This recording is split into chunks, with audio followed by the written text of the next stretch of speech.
Marcus had never seen a sky with two suns before. As the shuttle cut through the thin clouds and descended toward the surface of Valeria Prime, he leaned closer to the window, his breath fogging the glass. One sun glowed bright gold while the other burned white, both hanging side by side over a world painted in strange colors. The forests shimmered in hues of violet and green, and the rivers below caught the light in ways Earth's waters never could. He thought it looked like a dream, or perhaps a painting that no human hand could ever reproduce. He had left Earth behind months ago, after accepting a relocation offer from the Colonial Expansion Authority. The work was simple enough, an engineering position in the outer colony, but for Marcus the real reason was escape. Earth had grown crowded, noisy, and suffocating. He had wanted a quieter life, a place where he could breathe without hearing the hum of endless traffic or the chatter of a billion people. Valeria Prime had seemed like that chance. The shuttle shook as it touched down on the landing platform. Marcus gripped his duffel bag, heart pounding with excitement and nerves. The doors hissed open, releasing warm, fragrant air filled with scents he couldn't place. Flowers, minerals, the whole atmosphere carried an alien sweetness. He stepped outside, squinting as the sun's twin light wrapped around him. The colony hub stretched across the plateau ahead, gleaming towers, crystal-like domes, and long roads filled with strange vehicles. It was more advanced than the brochures had shown him. The settlers hurried about in their uniforms, while some native Valerians walked gracefully among them. They were tall, elegant beings with luminous skin that caught the light like polished stone, their movements fluid, almost like a dance. Marcus stared before catching himself. "New arrival?" a sharp voice asked. He turned to see a human officer standing near the dock, clipboard in hand. Marcus nodded. Marcus Hale engineering assignment. Habitat Block 12. The officer checked his screen. "Yes, you've been processed. Your personal quarters are ready. You'll have an integration assistant assigned as per settlement policy." Marcus frowned. Integration assistant? To help you adapt to local customs, language, and daily life. It's mandatory for all newcomers. Yours should already be waiting at your quarters. The officer didn't give him time to argue. "Welcome to Valeria Prime." Marcus shouldered his bag and followed the marked paths through the colony. The air shimmered with neon signs in both human and alien script, guiding settlers to their homes. As he walked, he noticed how carefully the place blended Earth design with Valerian architecture. Human metal frames merged with glowing crystalline pillars, and gardens of alien plants grew between the buildings. It was both strange and beautiful, though Marcus felt like an outsider in every step. When he reached Habitat Block 12, he stopped in front of a small house. It wasn't large, but it was clean and sturdy, with smooth walls and transparent panels that let the light in. His wristband buzzed as he keyed the door open. The door slid aside with a soft hum and Marcus stepped inside. The first thing he noticed was the scent. Fresh, almost too clean. The second thing he noticed was that he wasn't alone. A figure stood in the middle of his living space, tall and poised. She turned when he entered, and Marcus froze. She was Valerian. Her skin shimmered like pale silver touched with faint blue. Her eyes glowed faintly, and her hair, or what looked like hair, flowed like strands of liquid glass. She wore a uniform of smooth fabric marked with colony insignias. "You are Marcus Hale," she said in a voice both calm and firm. He nodded, awkwardly dropping his bag by the door. Yes, that's me. I am Sira. I have been assigned to your quarters as your integration assistant." Her words were precise, each syllable clear, as though she had studied the human tongue carefully. Marcus blinked.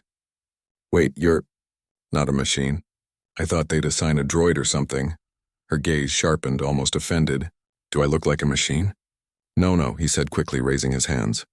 "I just, didn't expect a person, especially a native. Assistance requires understanding." "Understanding requires living presence," Sira replied. "You will follow Valerian customs where required, and I will ensure your adaptation. I will also maintain this habitat to proper standards, so—" "You're basically my maid?" Marcus asked before he could stop himself. Her eyes narrowed, glowing faintly brighter. "Integration assistant. Not maid." "Right, integration assistant," Marcus muttered, scratching his head. He hadn't imagined his first conversation on a new world would start like this. Sira walked past him, her movements silent, and began adjusting a control panel on the wall. The lights dimmed slightly, taking on a softer tone. Human vision requires balance. Brightness has been corrected. She then gestured at his duffel bag. Your belongings will be placed properly. Do not scatter them. Marcus let out a nervous laugh. You're not wasting any time taking charge, huh? She didn't answer, only moved gracefully into the kitchen space, checking supplies and utensils with critical eyes. Marcus followed, leaning awkwardly against the counter. So, Sira, how long are you supposed to stick around? Until you are sufficiently adapted, she said. Judging by your manners, this may take longer than expected. He blinked. Ouch, do you treat all newcomers like this? Only the careless ones. Marcus chuckled despite himself. He dropped into a chair in the living area, looking around at his new home. It felt strange, part human, part alien, filled with a presence he didn't fully understand. Sira moved like she owned the space, adjusting, cleaning, observing. He wondered if she judged every step he took. Hours passed as he unpacked under her watchful eye. Every time he tried to leave something casually on the table, she corrected him. Objects belong in storage, not scattered. When he set his shoes by the door, she moved them to a precise angle. When he opened a food packet the wrong way, she silently redid it. It was maddening and oddly amusing at the same time. By evening, Marcus sat exhausted on the couch, staring out the wide window. Beyond the colony's edge, the alien forests stretched like a sea of glowing plants, their colors shifting as the twin suns lowered toward the horizon. It was breathtaking. He spoke without looking at her. Back on Earth, I lived alone. No one telling me how to fold my clothes or where to put my boots. This is going to take some getting used to. Sira stood behind him, arms folded, her glowing eyes fixed on the same horizon. Humans live in chaos. Valerians live in order. Order keeps us strong. You will learn, he smirked. Maybe you'll learn something from me, too. She didn't reply, but he thought he saw the faintest flicker of curiosity in her gaze. Night came quickly, the sky deepening into shades of indigo. The colony lights sparkled like stars and the alien forests shimmered with bioluminescence. Marcus lay in bed staring at the ceiling, listening to the faint hum of the habitat. Somewhere in the next room, Sira moved quietly, her presence steady and unshakable. For the first time since leaving Earth, Marcus felt the weight of what he had done, crossing light years to start a life on a world that wasn't his own. He wondered if he had made the right choice. The loneliness he had feared was replaced by something else now. The constant awareness of a watchful, alien companion. Sleep pulled at him slowly, and before drifting off, he whispered to himself, "This is going to be interesting." In the quiet of the night, Sira paused in her tasks and glanced toward his room. Her expression was unreadable, but her luminous eyes lingered on the door for a moment before she turned back to her work. Marcus woke the next morning to the sound of something humming in the kitchen. For a few moments, he forgot he was on a new planet. His half-asleep mind thought he was back on Earth, maybe in his tiny apartment where the refrigerator always rattled in the morning. But when he opened his eyes and sat up, the strange glow of Valeria Prime's dawn filled his room. Pale light from the smaller sun spilled through the window, painting his walls with faint silver. He rubbed his face, trying to shake away the sleep. Then he smelled it, something sharp and earthy, not coffee, not anything he had known on Earth. He pulled on a clean shirt and stepped into the main room. Sira was already awake, standing at the counter with smooth precision. She was preparing something in a bowl that glowed faintly, as if the food itself carried light. Her movements were quick, efficient, and silent. "You rise late," she said without looking at him. Marcus frowned. "It's barely morning. For Valerians, the first sun signals activity. You should be awake before it's light." "Right," Marcus muttered. "I'll set an alarm next time." He sat at the table and stretched. "So what's that smell?" "Nutrition blend," Sira replied. She placed a small dish in front of him. The contents shimmered, a thick paste of pale blue with specks of green. Marcus poked it with a spoon. Is it edible for humans?" "Adapted for both species," she said. "It will not harm you." He hesitated, then took a bite. The flavor burst across his tongue, sweet, sour, and bitter all at once, like fruit mixed with spices he didn't recognize. He made a face but kept chewing. "It's interesting," he said. Sira raised one silver eyebrow. "That word means you do not like it." No, Marcus said quickly. "I just wasn't expecting it. Back on Earth, I usually had toast and coffee." Her head tilted slightly. "Coffee, a stimulant, unnecessary," he chuckled. Not if you're human. The silence between them stretched, filled only by the faint hum of the habitat systems. Marcus glanced at her, noticing again how precise she was.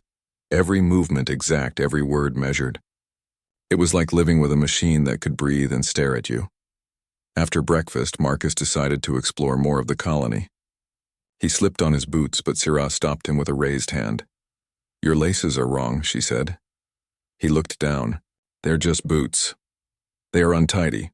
Marcus rolled his eyes. "Do you always do this? If you ignore details, larger failures will follow." He sighed, crouched, and retied them to her satisfaction. Then he grabbed his jacket. "Okay, Mom, can I go now?" "I will accompany you," Syrah said at once. He blinked. "You don't have to. I can manage. Integration requires observation. If you walk alone, you will offend someone within 5 steps." Marcus groaned, but she was already moving toward the door. He had no choice but to follow. The colony streets bustled with activity. Humans and Valerians mingled, though not always smoothly. Marcus noticed the differences immediately. Humans walked fast, talked loud, and gestured with their hands. Valerians moved like flowing water, speaking in calm tones, their gestures subtle. The clash of energy and restraint filled the streets like invisible tension. Marcus pointed at a stall selling glowing fruit. "What's that?" Syrah replied, "Do not point. It is rude." He quickly lowered his hand. "Okay, what's that then?" "Larai fruit. Consumed for energy. If you wish to try, you must request with both hands together. To reach out carelessly is an insult." Marcus sighed. "You weren't kidding. I'd have already made a dozen enemies if you weren't here." They continued walking until Marcus stopped to watch a group of children, some human, some Valerian, playing in the plaza. They chased small floating spheres that shifted colors when touched. The laughter of the children carried through the air, and for the first time since his arrival, Marcus felt a sense of warmth. Maybe this colony wasn't just rules and tension. "Do you ever relax?" he asked Syrah as they walked. She gave him a puzzled look. "Relax?" "Yeah, you know. Fun games, downtime." Her gaze grew sharp. "Valerians do not waste time on foolishness," he smirked. "That's a shame. You'd probably enjoy it if you tried." She didn't answer, but her eyes lingered on the children for a heartbeat longer before she turned away. By midday, Marcus visited the engineering district where he would work. The structures here were more mechanical than elegant, filled with machines that hummed and clicked. The supervisor, a tired man named Reeves, welcomed him briefly, then gave him a tour. Marcus nodded through the explanations, his mind half focused on the machines and half on Syrah, who followed silently, watching everything. When the tour ended, Reeves clapped Marcus on the shoulder. "Glad to have another pair of hands. We're always short here. Settle in, then come back tomorrow." Marcus agreed, and soon he and Syrah walked back to the habitat. The streets had grown busier, filled with both laughter and arguments. Marcus noticed 2 humans arguing with a Valerian over trade rights, voices raised and sharp. The Valerian stood still, answering calmly, which only seemed to anger the humans more. Marcus shook his head. "This place is a powder keg," he muttered. "Humans move too quickly," Syrah said. "They do not stop to listen. They demand before they learn." "And Valerians?" Marcus asked. "We endure." Back at the habitat, Marcus dropped onto the couch with a heavy sigh. "Today was overwhelming." "You survived without insulting too many," Syrah said, settling across from him. "Thanks to you," Marcus admitted. He rubbed the back of his neck. "You know, I thought I'd come here for peace and quiet. But this place is louder than Earth in some ways." "Peace is not given," Syrah replied. "It is built." Marcus looked at her for a long moment. For the first time, he saw something beyond her cold demeanor, a kind of weight in her words, as if she carried her people's history in her voice. Later that evening, as the twin suns dipped below the horizon, Marcus sat outside the house, staring at the glowing forests. Syrah joined him silently, standing tall beside the door. "You don't have to stand guard," he said. "I am not guarding," she replied. "I am observing." "Observing me?" "Observing everything." Marcus chuckled softly. "You know, you're impossible to read. One second you sound like you can't stand humans, the next you're, I don't know. Almost friendly." Her luminous eyes met his. "You are difficult, yet curious." The words surprised him. Before he could respond, she turned and walked back inside, leaving him alone with the alien night. As he watched the strange stars above Valaria Prime, Marcus realized something. He hadn't just come here to escape Earth. He had come to find something new, something worth the risk of leaving everything behind. And though he didn't understand her, Sierra was already at the center of that discovery. Marcus had begun to settle into a rhythm, or at least he thought he had. He worked alongside other engineers during the day and returned home to Sierra's watchful presence in the evenings. Each day brought small adjustments, small victories, like learning which foods were safe for humans and which gestures were polite to Valerians. But today, as he stepped outside, a subtle tremor ran through the ground beneath him. He paused, feeling the vibration travel through the soles of his boots. It was faint at first, like the purr of a giant cat. But then it grew stronger, a low rumble beneath the colony. Birds, or whatever passed for flying creatures here, screamed in the distance, and the twin suns' light flickered briefly as though the world itself had shivered. Sierra was already beside him. "Seismic activity," she said calmly, though her eyes glimmered with concern. "Not normal for this sector." Marcus frowned. "Earth has tremors all the time." "Are these dangerous?" She shook her head. "The pattern is not natural. These vibrations come from below, from places we do not usually inhabit." He swallowed. "Places below? Like caves? Not ordinary caves. Subterranean structures built long before humans arrived. Valerian records suggest they are remnants of the ancients, machines and constructions older than our recorded history." Marcus felt a chill despite the warm morning. "Ancient machines? You mean giant robots?" Sierra didn't answer immediately. Instead, she placed a hand on his shoulder, a gesture that made him tense. "They are dormant. Until now." Before he could ask more, the tremors intensified. Windows rattled and some panels in the streets fell with a metallic clang. Marcus noticed people running in confusion, humans shouting, Valerians trying to calm them. He felt a surge of panic. "Stay calm. Follow me," Sierra ordered. Marcus followed her through the plaza, dodging panicked citizens and fallen debris. They reached a high vantage point near one of the colony's crystalline towers. From there, Marcus saw something that made him catch his breath. A massive structure had risen from the ground outside the settlement. It was enormous, towering over the colony like a living fortress. Its surface gleamed with dark metal, etched with glowing alien patterns, and it moved with deliberate, terrifying intent. Whatever it was alive, or at least it acted like it. "It has awakened," Sierra said softly. Her calm tone made her words even more frightening. "We have underestimated the ancients' technology." Marcus's mind raced. "How is this possible? I thought the record said these machines were dormant for thousands of years." "They were not designed to be dormant forever," Sierra replied. "They react to energy shifts. Human colonization, excavation, even our machines, anything can trigger them." Marcus swallowed hard. "So, it's coming this way?" Sierra's luminous eyes glimmered with something between fear and determination. "Yes, and we are in its path." The colony erupted into chaos. Alarms blared, human settlers shouted, and Valerians attempted to organize evacuation. Marcus grabbed a tablet and tried to access the city's emergency systems, but the tremors and disruptions made every connection unstable. "This isn't like fixing a broken generator," he muttered. Sierra placed a hand on his arm. "We will manage it.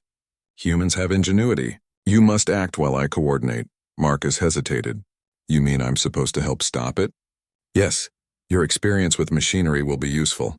If you do not act, many will suffer." Fear and adrenaline surged through him.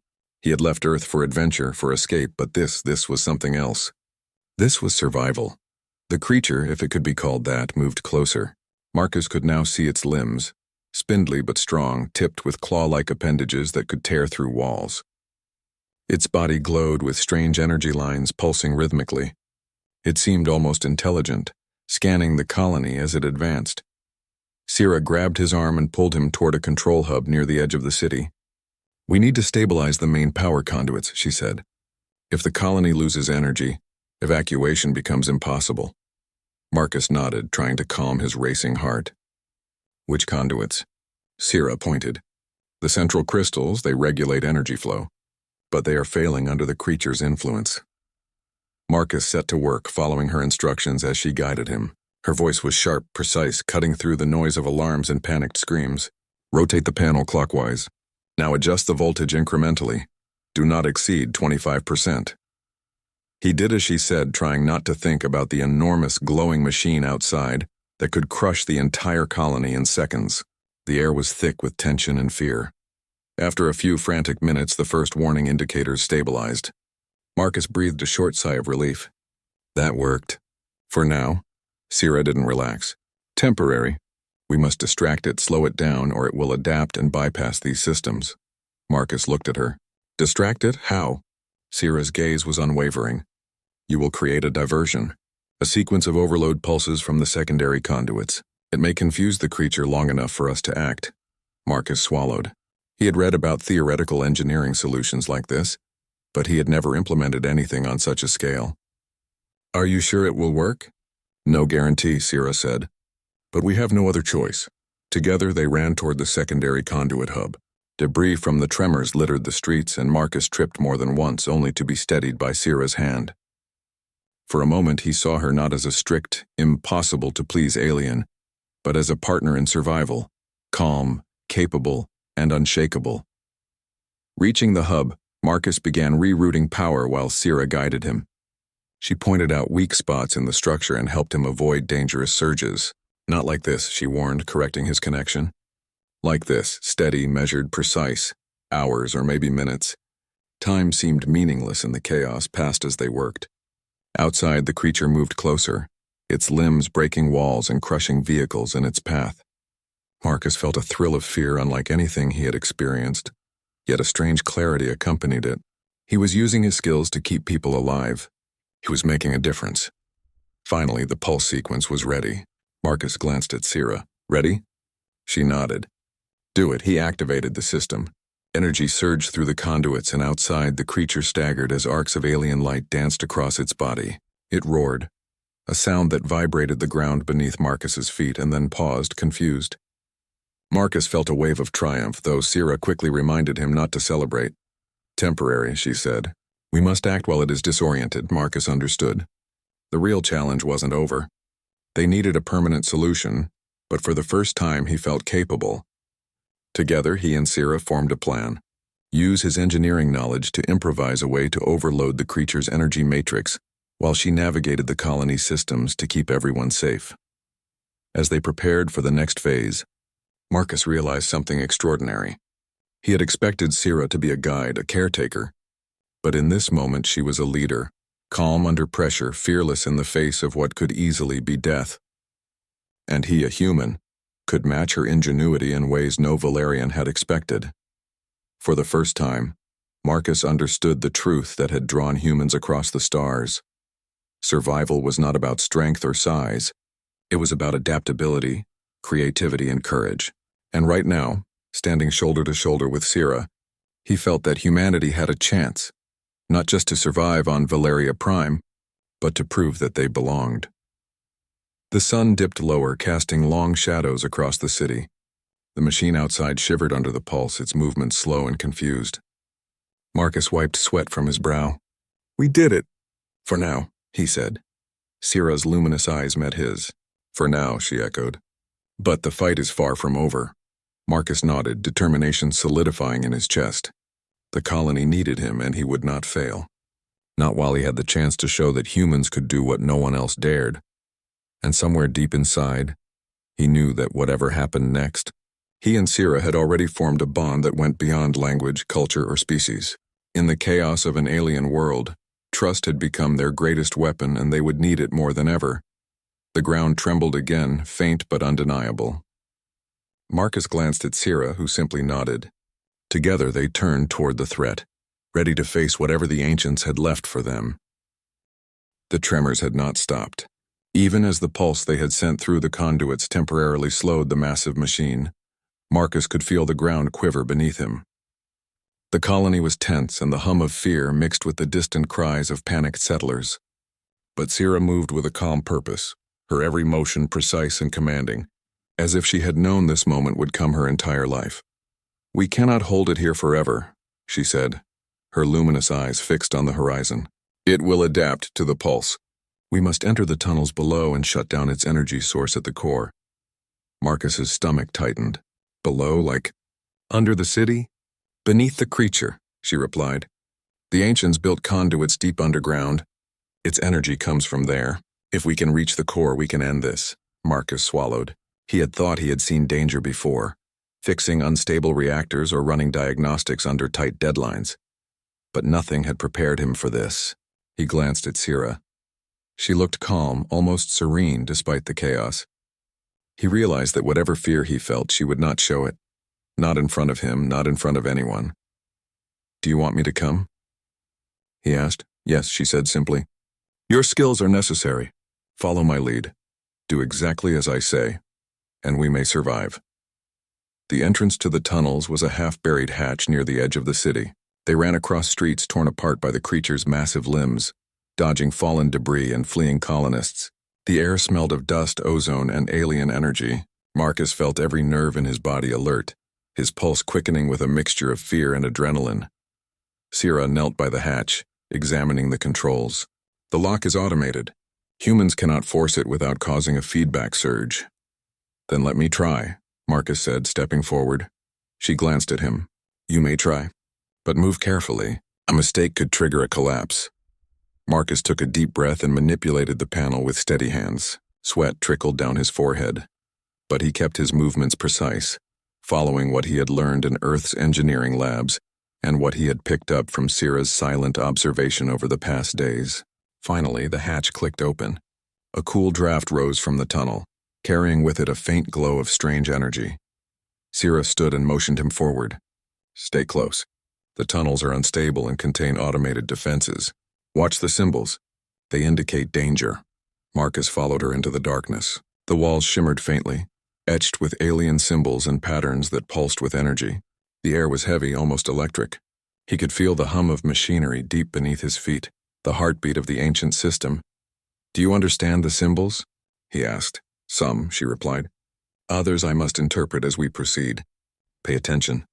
The ancients did not intend humans to enter these areas. As they walked, the tunnels narrowed and twisted.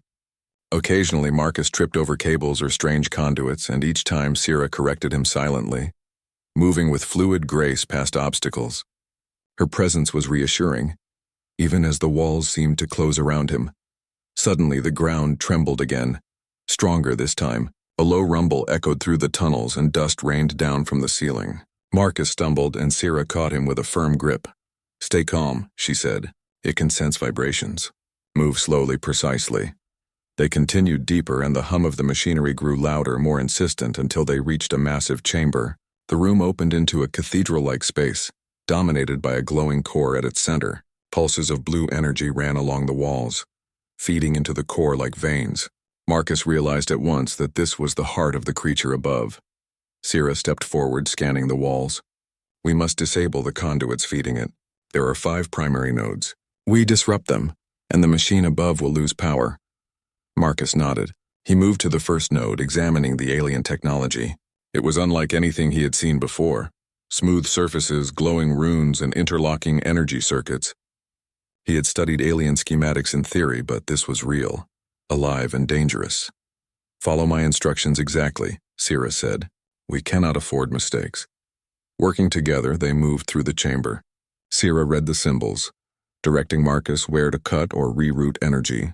He followed her guidance, using a combination of human engineering tools and Valerian energy regulators. Sparks flew, and the hum of the core intensified as though the machine knew it was being attacked. At the third node, an alarm-like pulse shot through the chamber, and automated defenses activated. Mechanical arms extended from the walls, glowing with lethal energy. Marcus froze for a heartbeat, then remembered Sira's instructions. She moved swiftly, deactivating a console with a flick of her hand, and the arms froze. "You must remain calm," she said sharply. "Panic will kill you." Marcus took a deep breath and focused. Each node was more complex than the last, but they worked in unison. He rerouted energy. She guided the process, and step by step the core's pulses began to slow. Finally, they reached the 5th and final node. Marcus's hand shook, fatigue weighing heavily on him. But Sira's steady gaze kept him grounded.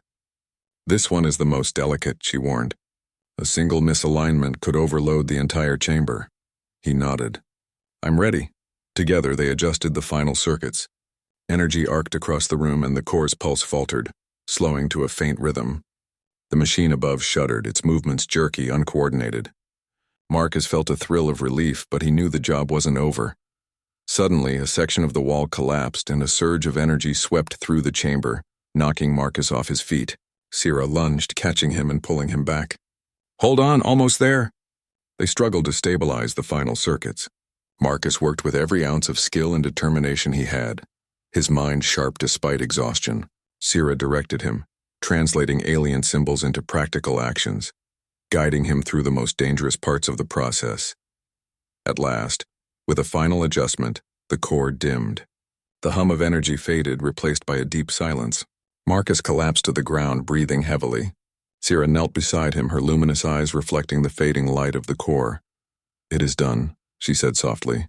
"The machine above will no longer threaten the colony." Marcus tried to stand, but Sierra's hand steadied him. "You have done well, human," she said. "Your skills, your courage, it has made a difference." He looked at her, realizing how much he had relied on her guidance. "We did it together," he said. Sierra's lips curved into something like a smile. "Perhaps. But you adapted in ways no Valerian could have. That is impressive." For the first time, Marcus felt truly recognized. He had come to Valeria Prime expecting to survive quietly, perhaps to escape the crowds and noise of Earth. Instead, he had faced a living machine of ancient design, relied on his ingenuity, and stood shoulder to shoulder with a being whose people had considered humans reckless. The journey back through the tunnels was tense but uneventful. The creature above had ceased its rampage, its body lying dormant once more. When they emerged, the colony was safe, though scattered and battered. Colonists ran to each other, relief and fear mingling on their faces. Marcus looked around, his chest heavy with exhaustion but light with triumph. Sierra walked beside him silently, her presence no longer intimidating but steady and supportive. She had seen his courage and he had seen her strength. Together they had saved the colony. The twin suns dipped low on the horizon, casting long shadows across the city. Marcus and Sierra stood together, looking at the remains of the creature and the trembling streets. He realized that humans had something special, the ability to adapt, improvise, and face challenges that even the most disciplined Valerians might fear. Sierra turned to him, her glowing eyes meeting his. "You have proven yourself, Marcus Hale. Perhaps there is more to humans than my people believed." Marcus smiled, exhausted but proud. "And perhaps there's more to Valerians than I ever imagined," he replied. The colony began to repair itself around them, and Marcus knew that life would never be quiet or simple here. But for the first time he felt a sense of belonging, a connection to a world he had only begun to understand. Sierra stood tall beside him, silent but present. Marcus realized that whatever challenges came next, they would face them together.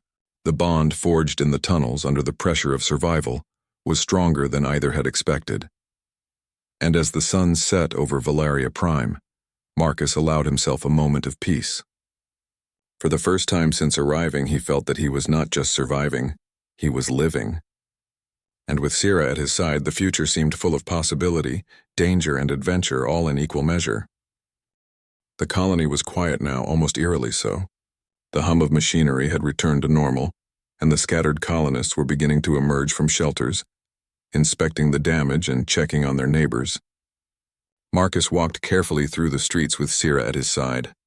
The sun hung low in the sky, casting twin shadows that stretched across the broken roads and fallen debris. Even though the immediate danger was over, the aftermath of the creature's rampage left the city looking fragile, almost wounded. Marcus stopped at the edge of the main plaza, surveying the destruction. Buildings had been torn, vehicles crushed, and power lines melted from the massive surge of energy. Yet, despite the chaos, the colony was still standing. People were alive, safe, and beginning to regroup. That thought filled him with a quiet pride he hadn't felt before. Sierra stood beside him, her glowing eyes scanning the area, alert for any signs of residual threats. "The creature is no longer active," she said. "The energy core beneath the city is stable. We have succeeded." Marcus nodded, trying to catch his breath. "We did more than just succeed. We stopped it." "We actually stopped it?" Sierra tilted her head slightly. "Yes, humans are capable of more than my people expected. You adapted, improvised, and survived in ways that would have impressed even Valerian engineers.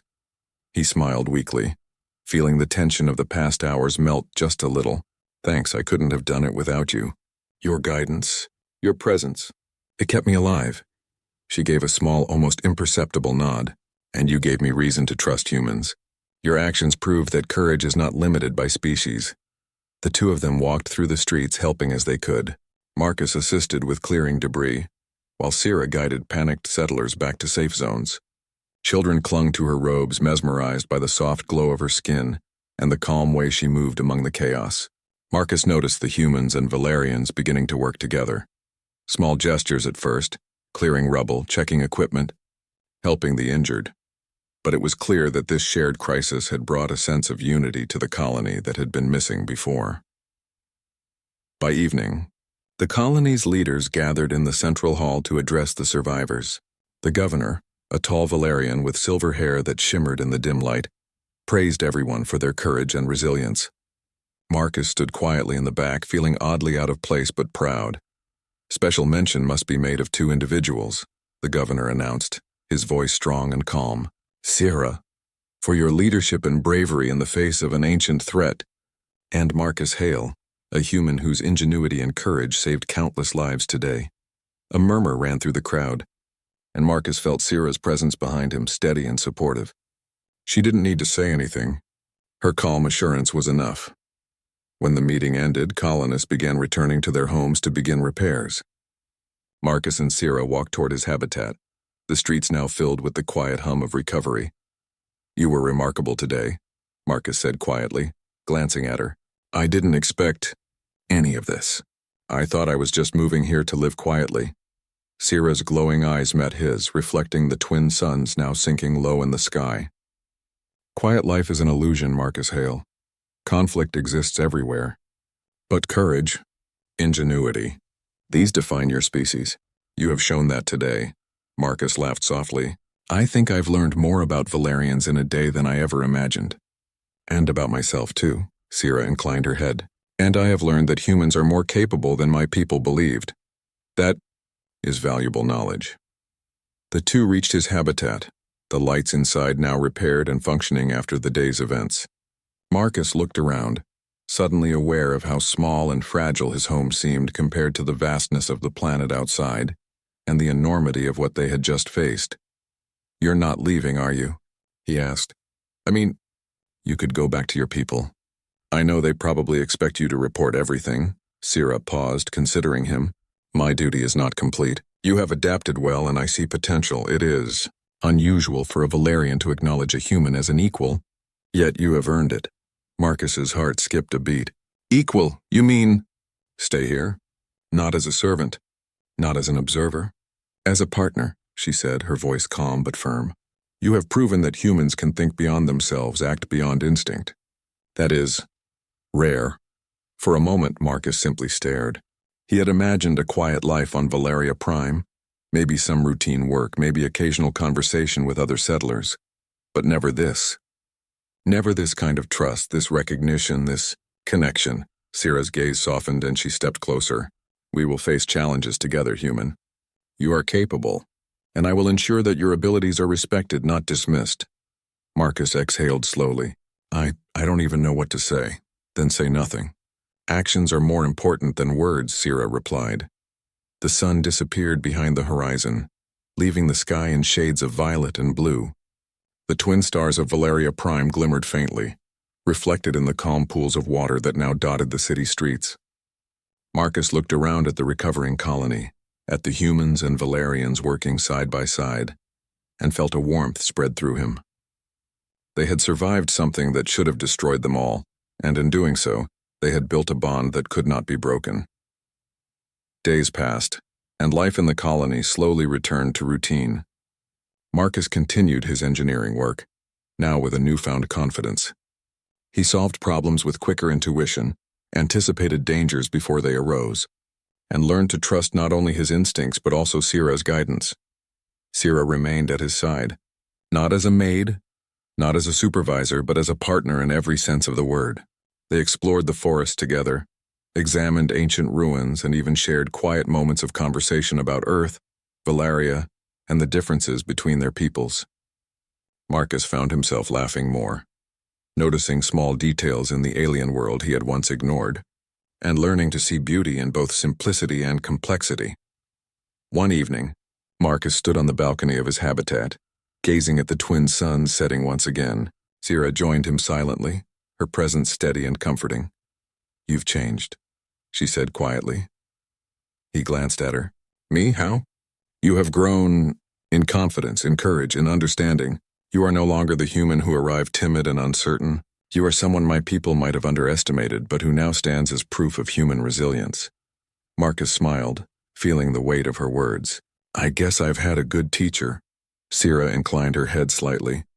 "Perhaps, but it was your own choices, your own courage, that mattered most." They watched the last light fade from the sky together, the city below slowly coming alive with activity as night settled over Valeria Prime. Marcus realized something then. He had not only survived, but he had thrived. He had discovered that humans could adapt, learn, and even lead in ways that other species might never expect. And standing beside Sierra, he knew that he was not alone. They had faced danger, uncertainty, and ancient machines, and they had emerged stronger. The bond they had formed was unspoken yet undeniable, built on trust, respect, and shared courage. As the first stars appeared in the alien sky, Marcus felt a deep sense of belonging. Valeria Prime was no longer just a strange, distant world. It was home. And with Sierra by his side, he was ready for whatever the future might bring. He turned to her, a quiet smile on his face. "So what now?" Sierra's eyes glimmered faintly. "Now we continue. Together. You will learn more about this world, and I will ensure that you are not only safe but capable. The colony thrives, and so must its people. And humans. Humans are capable of much more than we thought." Marcus nodded. "I'm ready." The twin suns dipped completely, leaving the world bathed in the gentle glow of the stars. Marcus and Sierra stood together on the balcony, the hum of the city around them, the vast forests stretching beyond, and the knowledge that they had faced unimaginable challenges and survived. The night was quiet, peaceful, and full of promise. And for Marcus, it was the beginning of a new life, a life filled with courage, friendship, and the knowledge that humans truly belonged among the stars. For the first time, he felt a sense of completion, of victory, not just over danger, but over his own doubts and fears. He had come to Valeria Prime seeking escape, but he had found purpose, partnership, and a place where humans could shine. And as the stars sparkled overhead, Marcus knew that whatever came next, he and Sierra would face it together. Their story was just beginning.